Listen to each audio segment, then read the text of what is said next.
Yeah, because I didn't have to listen to him. Yeah, it was easy for me. I just gave him the camera and then we'd shut the door, and then I'd watch it later. No, it was interesting. I had to learn how to focus pull and operate a very basic version of a camera in this industry. But no, it was a lot of fun, actually.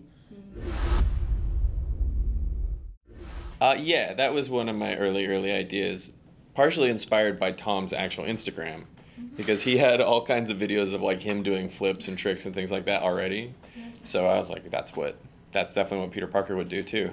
I remember sending John a video of me doing a flip with a selfie stick. Yeah. Like 6 months before we made the movie. And here we are promoting the movie. Yeah. Time flies. He's just a really lovely guy. He's easy to be around, and we both have very similar senses of humour, and we just sort of became really good friends, and John gave us the freedom to sort of improvise and bounce off each other, and I think that's where that relationship sort of sparked in Civil War, and we just were able to continue it through in Spider-Man Homecoming. It's obvious to put Spider-Man in Manhattan, and what John did so well is put Spider-Man in a situation that we haven't seen him in before, and Spider-Man in the suburbs is definitely something we haven't seen, and sort of renders his web shooters useless because he can't swing anywhere.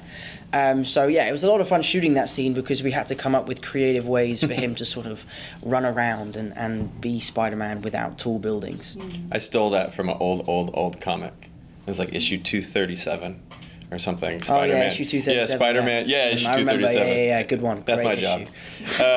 Yeah, he gets stuck in the suburbs. It was yeah. There's a little Easter egg too that references. Can we do Stuck in Hawaii on the next one? I think Spider-Man should go to Japan. Wouldn't that be cool? Yeah, the Tower of Japan is really what's it called?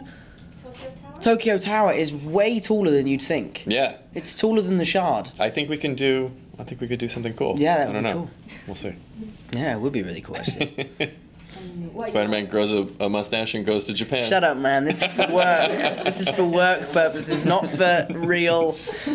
I'd never do this if I had a choice. I think it's cool. Thanks, man. I think it's cool. Thanks for... Yeah, thanks. Oh. My dad's a comedian, so I guess I have comic blood, but, you know, a lot of the comedy comes from the writing, and what these guys put on paper is so easy to make funny, and they put Spider-Man in such funny situations that a large part of the comedy comes from his physicality. And for me, being a dancer and having a background in movement was a real help to sort of bringing this character to life physically. But the comedy really comes from what was on the page on day one. You have great timing. Thanks, man. You have good comedic timing. Well, that's my dad. That would be from my dad. Sitting around the dinner table listening to stories. Yeah.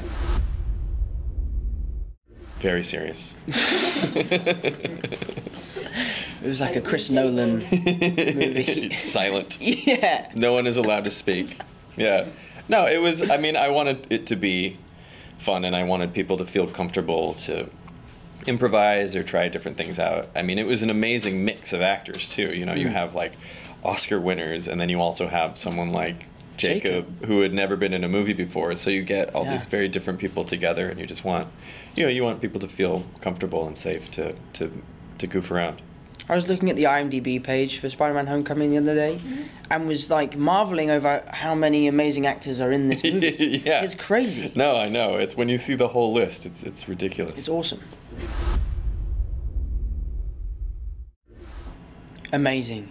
One of the most disappointing parts of the movie for me, though, because I didn't know that he was Childish Gambino until he left. And was like, really? Isn't it so cool that Childish Gambino was here? I was like, what? Where? Really? When? You didn't and they were know like, that Donald was Glover. I was like, yeah. Because I'd never seen him. I'd only just heard his music. So for me, I was really upset that I didn't get a chance to pick his brains about his music I love so much. Yeah. We have lots of ideas, but I can't talk about them. This is the first time I've seen John for about a month, so I'm excited to pick his brains about the ideas. And you can't tell me that you can't tell me. You have to tell me. Okay. Thank you.